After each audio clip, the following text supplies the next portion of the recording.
It's not easy being me. If only you could smell the aroma in here. The trick is not to get your hands too close, otherwise you get a little bit of an ouch.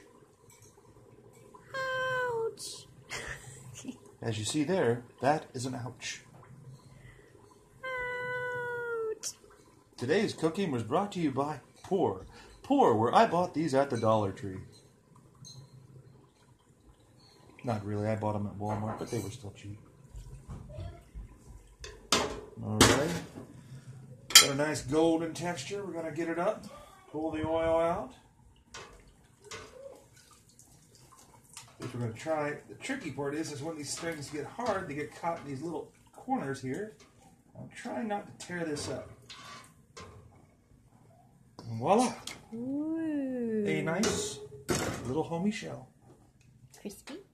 A little extra crispy. Thank you. Come again. And that's how it's done here, folks. Oh, that looks good.